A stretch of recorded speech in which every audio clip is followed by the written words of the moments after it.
Blood pools out all around me, drenching my clothes and my shaking hands.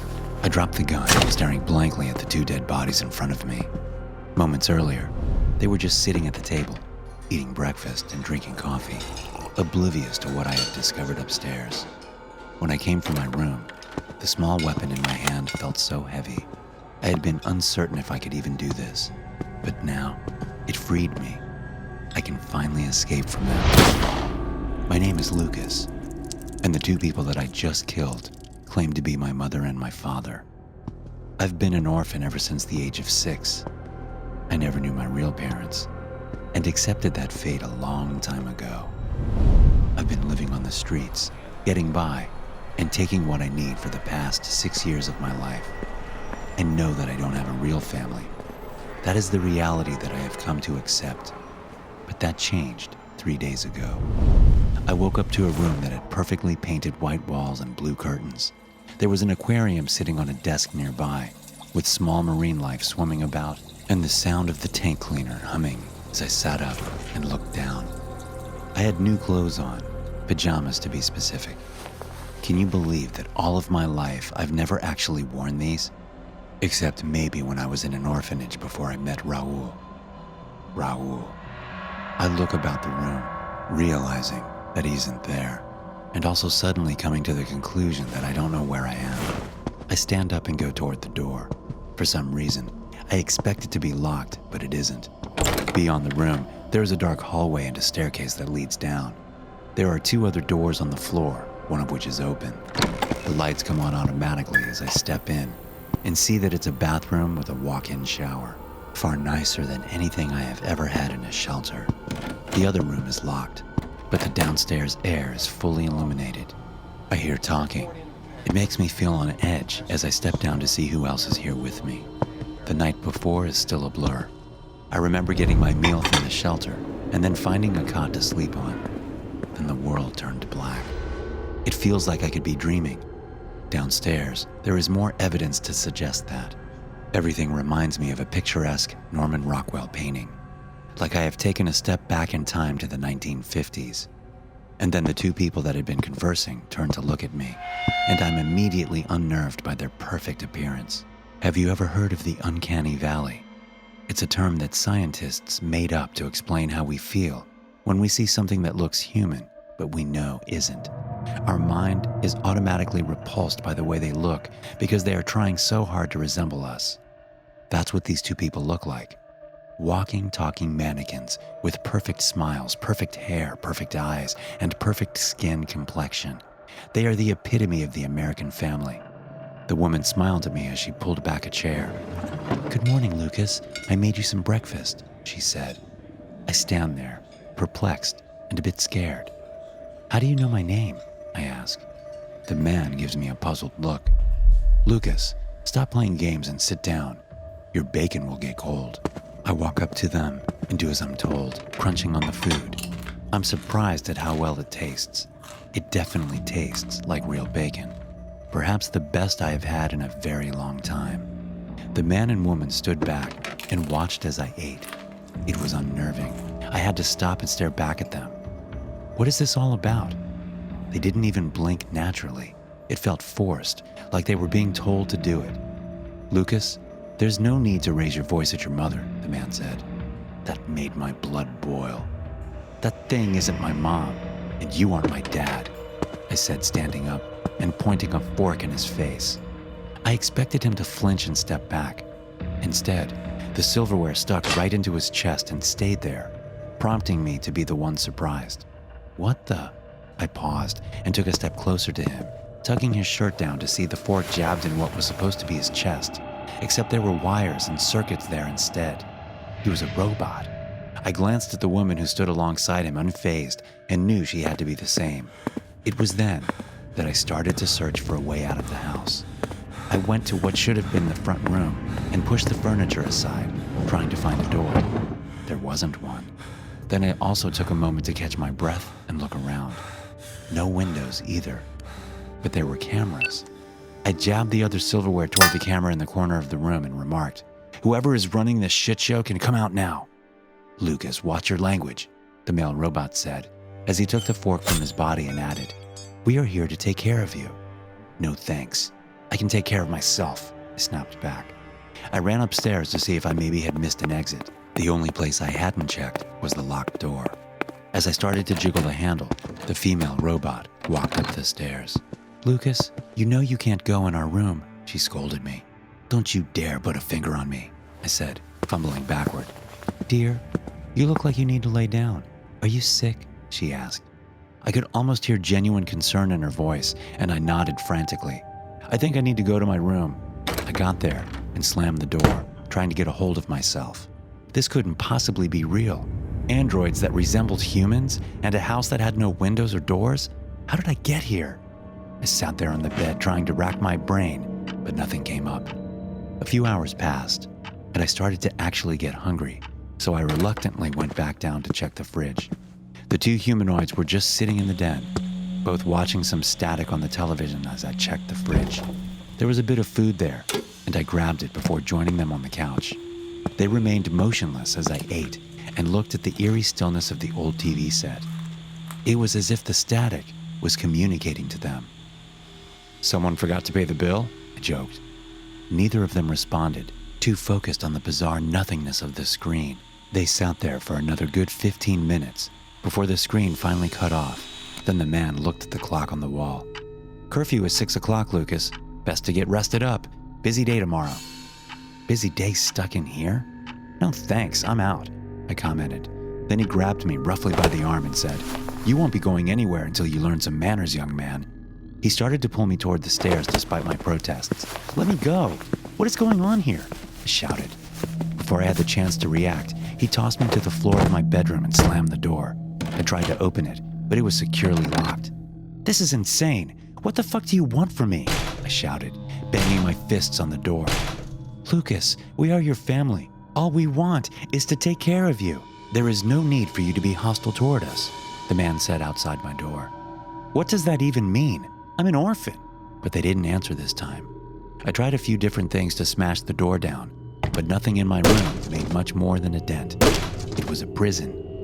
About 10 minutes later, the lights went out, and I heard a strange voice overhead. "System offline until 700 hours. That wasn't until morning. I realized as I found my way to the bed and sat there pondering what to do. It was immediately obvious the androids were stronger and more resilient than I was, and without a way out, it was obvious I would have to cooperate with them. I wasn't quite sure what that meant until the following morning. Rest was not easy, but I got by and slept on the floor. It was more comfortable than the perfect mattress they were trying to give me.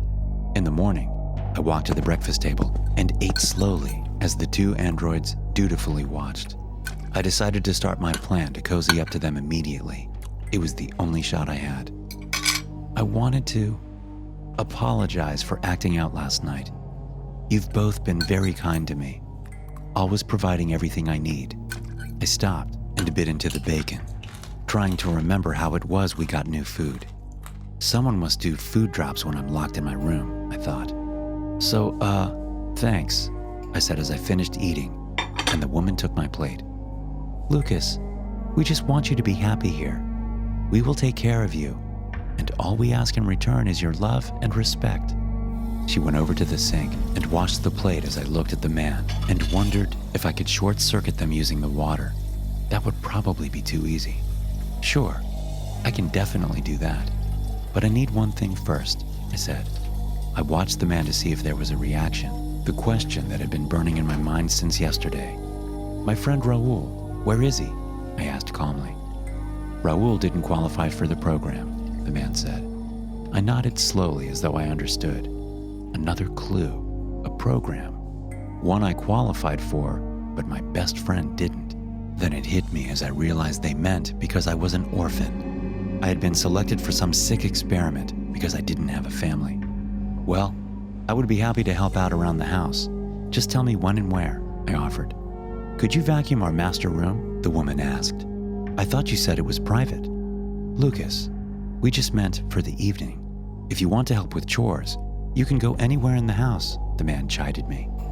I rose from the table and went to their room immediately, trying to not get my hopes up about anything that could help me to escape. It was just about as ordinary as the rest of the house. Big, king-size bed, vanity, walk-in closet. I paused at the closet and examined it closely. Someone on the outside had to be monitoring us from nearby. And if they were smart, they would create a back door to get in at. I pushed and moved shoes and clothes aside until I found it. A false wall. Someone hadn't been so careful after all, I thought with a smirk. I slowly pried it open and saw on the other side what looked like a weapons cache. There was everything from assault rifles to grenades. I stood there for a long moment, debating what to do when the woman called me downstairs again. "Lucas, could you be a dear and help me to set the table?" That was when I grabbed the first gun I could get a hold of and went downstairs to do the deed. When I fired, I wasn't really sure it would make much difference. If they could be destroyed, seeing them blow apart and have human blood inside was a shock, but it didn't stop me from finishing the robotic things off. Once the metallic bodies crumpled over, I sat at the table and stared up at the camera. "Your move, bitches," I whispered to whoever my captors were. I secretly hoped that I hadn't just lost my chance at escape by breaking the rules. But even so, this wasn't the life I wanted, no matter how perfect it seemed. It was fake. I held the weapons close to me as I glared at the camera. Then gas filled the room. It took me down before I could even really react. It was paralyzing and suffocating, and I was knocked out in seconds. Waking up, I was back upstairs again. New clothes, no weapon. A quick check of the master bedroom told me that the wall closet was now sealed off, a mistake that my captors rectified quickly. And downstairs, my perfect fake family waited. "Breakfast is ready, Lucas," the woman said happily as she smiled when I appeared. I gave her a lopsided response and sat. "Thanks, Mom," I said half-heartedly. "I don't know if I will be out of here anytime soon, but until then, I guess I will make the most of it." 2 children had been severely burned before I got to the orphanage. According to the headmaster, the 7-year-old in front of me was the cause. He had a scowl that told me everything. "You don't like it here, do you, Eric?" I said to the orphan in front of me as he squirmed in his seat. "I just want to go." "Where would you go if you had a chance?" "I don't know. Maybe a treehouse?" "Do treehouses burn?" he asked. That was an odd question given his apparent pyromania. I offered him a simple yes as I slid him across a few of his old belongings from before he lost his family. A pair of shoes, a lucky coin, a few photos, and some candy wrappers he tended to collect. "The nurses told me that you don't keep any of your things anymore. Could you tell me why?" He only sneered at the items and curled his legs in, not even wanting to touch them, as if they were hurting him the same way a fire could. "They remind you of family, don't they?" Surprisingly, he nodded slowly. That was a milestone of progress, given his lack of cooperation the school had documented. I checked his file, noting that even though he was an orphan, he still had some living family. "Do you want to go home, Eric?" "No, I can't go back there," he said as he gripped his head and started panicking. He kept repeating the same phrase over and over. It was clear that this emotional response could be triggered at the flip of a switch, but still, I needed to press further if I was going to make any progress with him on such short notice. What had happened to make him scared of home so much? "Don't worry, you don't have to go back," I reassured him as I watched his eyes keep darting toward the items. "I bet you'd like to get rid of this stuff. A reminder of all that you went through, am I right?" He nodded again and calmed down a bit. "It could be cathartic. What would you do with all of it?" I asked softly. "Burn it," he said without even blinking an eye. It was the first time since we met I saw something besides fear in his demeanor. This was a lust for revenge. But it wasn't out of anger that he wanted this. Someone or something had hurt him. "You know, I'm with you on that one. Who needs this stuff anyway?" I gestured for one of the nurses to come into the room and asked for a box of matches. "We don't keep any of those supplies near the classrooms," she said softly. I knew they were just trying to be safe after the accident. I sighed as I looked back toward Eric. I knew if I didn't hurry, I might lose progress I had made. "Please, I will monitor everything," I told her. She gave me a skeptical look, but complied with my request. I sorted out the items so that Eric could get a chance to review them before we began. "If there is anything you want to keep." In response, the boy grabbed the candy wrappers first and tossed them into the waste bin. I gave him a soft smile and lit the match. "All right then," I told him. Eagerly, he tossed it on top of the trash. A small burst of fire began to spread. His eyes were sparkling as the flame began to get bigger. Then he grabbed the coins. I didn't bother telling him that they wouldn't burn. I could see that he was enjoying this. I offered the photographs next, but he ignored them and grabbed the shoes. I found that significant, so I paused to stare at the photographs and see if there was anything important about them. Some were of his parents, and a few of just Eric by himself. But there was one where a stranger was present, and from the way the man was dressed, I could tell that it was a priest. Casually, I slipped the photograph into my pocket as Eric finished burning the other items. The shoes were nearly covered in fire now. I knew it was a small act, but this was just the first that could help him heal. Afterward, I examined the photograph more closely. Somehow this man was connected to the pain that Eric held inside. Once our session was over, I excused myself for a moment. I took out my phone and scrolled through my contacts to find an old number. I'm one of those eccentric people that never deletes anything off my phone, and for once, it paid off when he answered the phone. "Hello?" The man asked. His tone told me he wasn't sure who was calling. "This is Dr. Kenneth Avery. How are you?" There was a long pause. He was probably trying to remember who I was. "How did you get this number?" He asked finally. "I'm a pack rat, guilty as charged. Hey, does your phone accept pictures?" "Yeah. Why? What do you need?" I hated the first time I had contacted him in all these years was to ask a favor.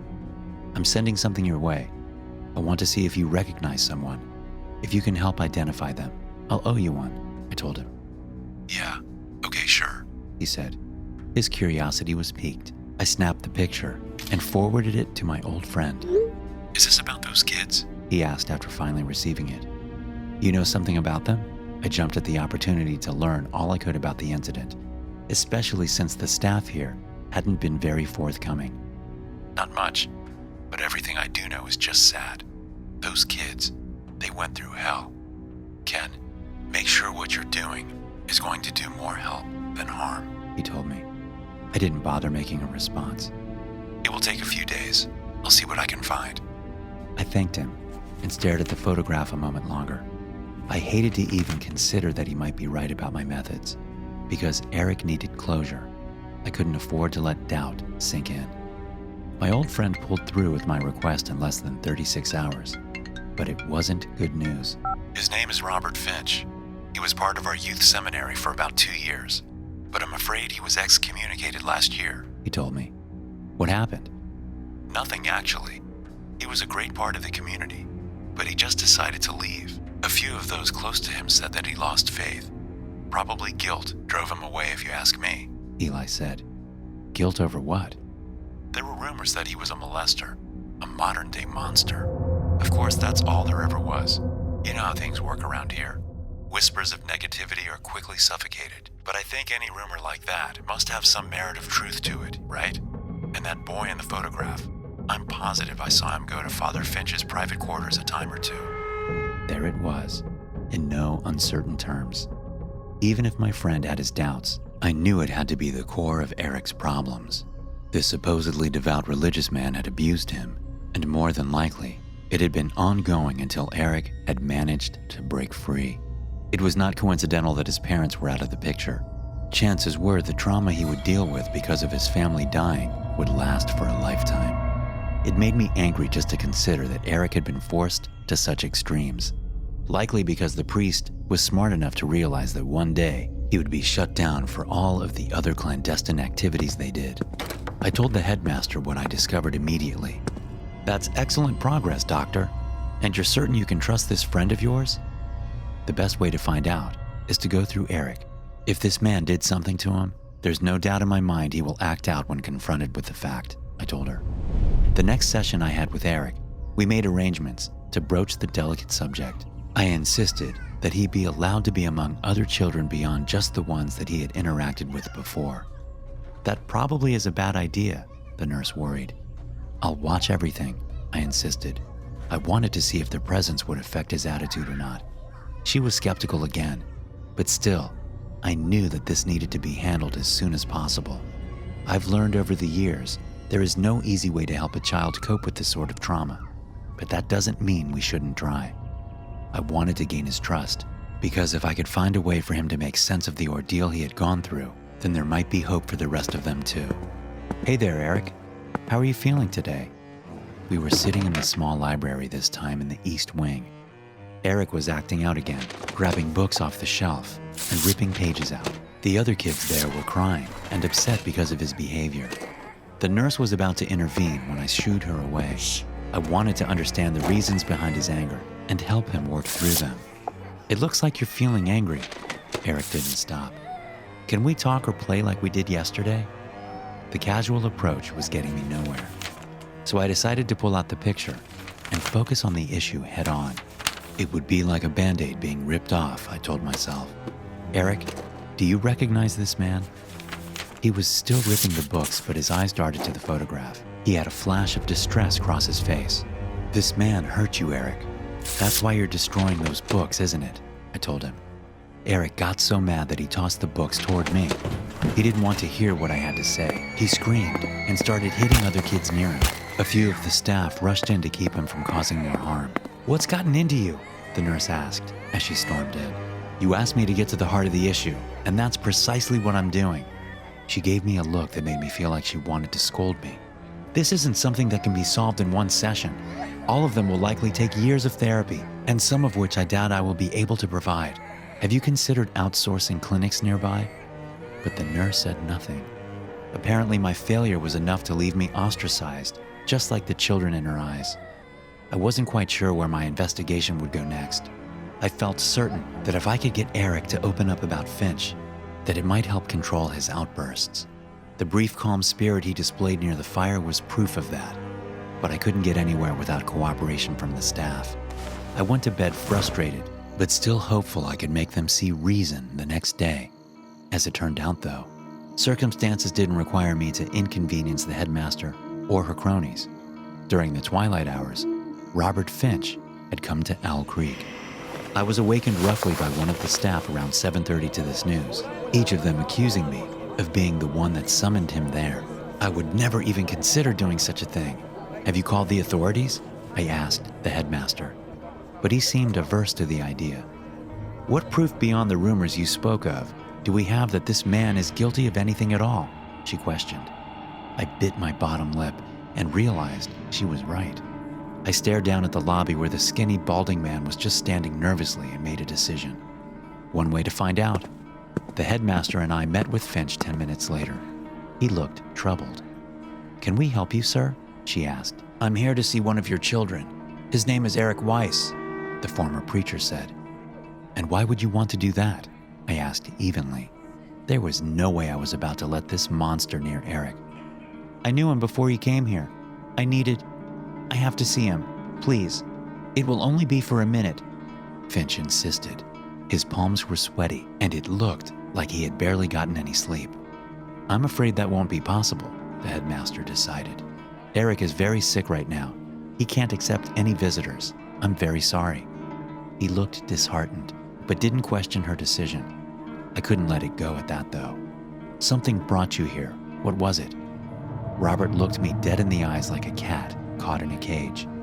"I've been having dreams about Eric lately. At first, they were just distant reminders of our time together. But lately the dreams have been troubling. I think the boy may be in some sort of need for spiritual counseling," he answered. "Even if that was the case, such assistance wouldn't be coming from you." I made sure to show no wavering in my voice. I wanted him to know I was aware of his crimes. "I understand. I suppose I really just wanted to come and to apologize. The boy has been through so much, and so many people have never been there for him," Finch said. I couldn't argue with that, but there was no way I was going to let his attempt at confession allow him near the boy again. "Whatever purpose you had, you did travel a great distance to make it here. Why not stay for the night?" the headmaster suggested. Finch accepted the offer as I pulled her aside. "Are you sure that's wise?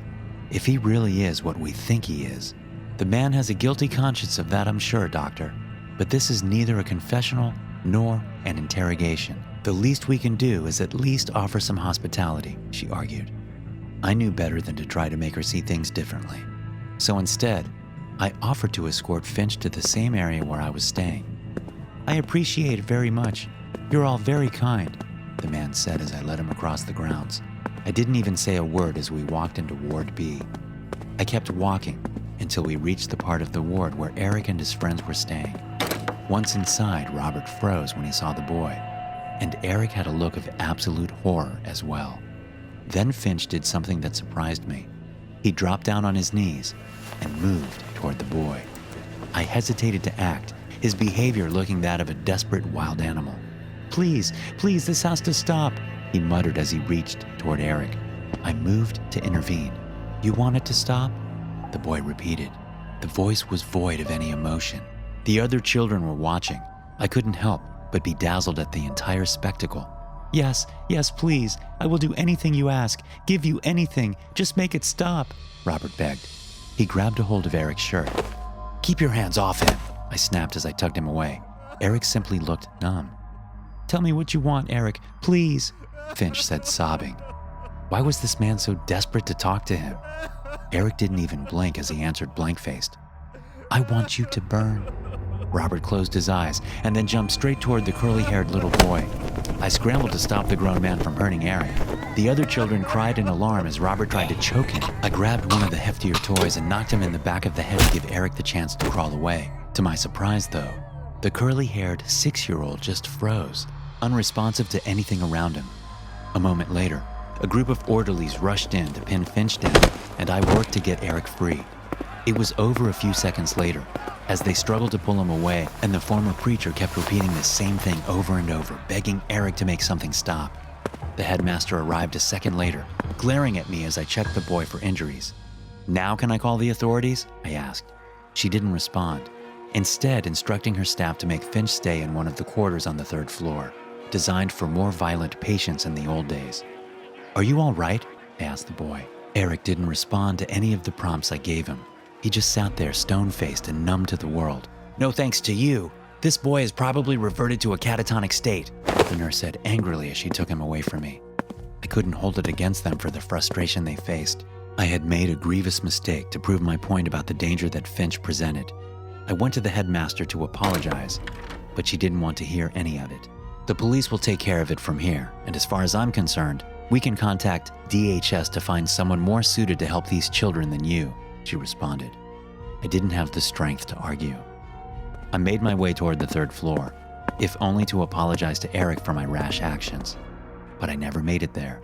The sound of screams reached my ears near the top of the stairs. It was Finch. I rushed to find the room he had been placed in. What I saw shook me to the core. He was banging against the door, desperate to get out, and upon his skin was the irrefutable evidence of flames crossing his body. A moment later, his whole upper chest and face were being consumed in an inferno. I took a step back, rummaging with the door only to confirm it was locked, and then shouted for assistance. It took them almost 5 minutes to reach me as Finch kept screaming in pain. He finally collapsed onto the ground from a blackout as the fire spread further onto him. Somehow or another, Eric had gotten his wish. When the headmaster arrived, her mouth was agape. It felt eerie to stand there and realize that Eric was likely the one that had done this. Somehow, he had powers beyond my understanding. It was definitely time for me to leave.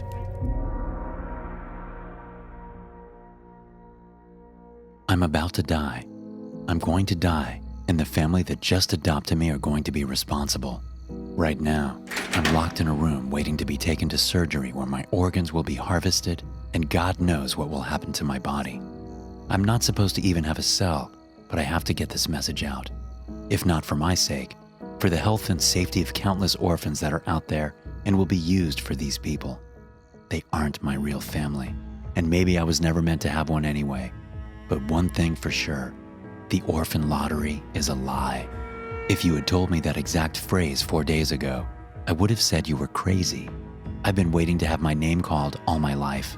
My name is Derek, and yes, I'm an orphan. I grew up in a residential center in South London alongside about a dozen other kids just like me. We all had different stories about how we got here, disasters or disease or something in between. For me, it was a fire. I lost my family when I was 7, and it burnt half of my body. When I was placed at the orphanage, they said I was lucky. "We have a special program here that helps children like you called the Orphan Lottery," the headmaster said. It was a horrible name, but as she explained it, the way it worked made sense. There are literally millions of families that want to adopt. Unfortunately, for the most part, everyone wants to have a newborn, an infant. They want a child that they can call theirs. Older orphans are usually swept under the rug.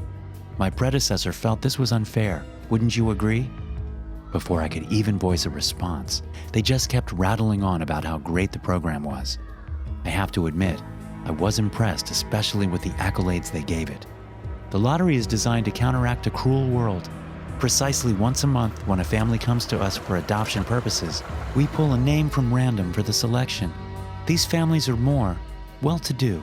They donate more to our programs, and they understand that every child we take care of here deserves a fighting chance to get to live a normal life. I got to see how the lottery worked less than a week after coming to the orphanage. All of us were huddled into a small assembly room where we normally had breakfast and were told to pick numbers. Then we sat and listened to an intercom broadcast, and finally a number was called out. It was a young girl about 3 rows in front of me. She leapt up, waving the number excitedly from side to side. The 2 men in white coats entered the room and congratulated her before our normal duties resumed. It was a simple and clean process, but for someone like me, that was sure I was going to be trapped in the orphanage for life, it was profound. Winning the lottery was going to be my only way out of here.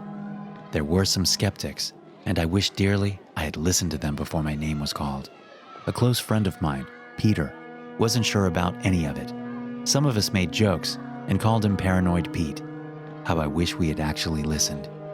It's odd that we don't get any testimonials from people that have been adopted, isn't it? They can come and tell us about how the families are taking care of them, how the lottery benefited them and stuff, he said. Peter had been there since he was 5. You're just mad your name has never been called, someone said. I hope it never gets called. Something about all of it is fishy, but I didn't want to doubt. I knew it could possibly be too good to be true, but I didn't want to believe that. I had to wait 2 years before my name was finally called. When my number came up during the morning routine, I felt someone shove something into my back pocket as 2 men entered to escort me to what I thought was freedom. I didn't get a chance to realize it was a cell phone until I was well away from the orphanage. The family that took me in seemed nice enough at first. They quickly introduced me to their son, a boy about my age named Andrew. Andrew was on oxygen and looked to be in severe pain every time he took a breath. He gave me a look that told me he was suffering. Everything will be taken care of on Friday, dear, the woman said, kissing his forehead. No red flags went off yet, but the second night after an awkward and quiet dinner, Andrew snuck into the guest room where they were keeping me. You need to leave, he rasped. Why would I do that? I have wanted this my whole life, I told him. Do you want to die? Because that is what will happen to you if you stay here, he snapped. His voice was trembling, and I asked if he was okay. Don't you get it? My parents selected you to give me your lungs. They are going to hire a surgeon to kill you. I almost laughed at the insane notion, but Andrew was dead serious. You're just trying to scare me, I said. Andrew gave up on trying to convince me. Later that night, I remembered the phone that was shoved in my pocket when I was leaving the orphanage. I found a video of a girl. I recognized her from the orphanage. She was already dead in the clip, her eyes removed, and another child was being given surgery for those exact optical implants. The next day, I showed Andrew the video. This is what the lottery is for. They don't want to give you a chance at family. They want to give other families a chance at life that has been taken. I wanted to think it was a lie, and I even got angry and shoved him. His parents came in, took him away, and locked me in my room. That was yesterday. I have been waiting ever since. The father came in one time too. I think he wanted to apologize for what was about to happen. You must understand that the chances of adoption for an orphan dwindle away every single year. We have no need for wastes of oxygen in society. And I'm sure you agree that you don't want to be stuck at that dreadful place all your life.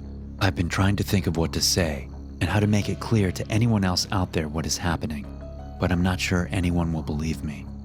I've used the internet and checked everywhere I can think of, but no one has heard of the orphan lottery. It's been a huge lie that was only told to us.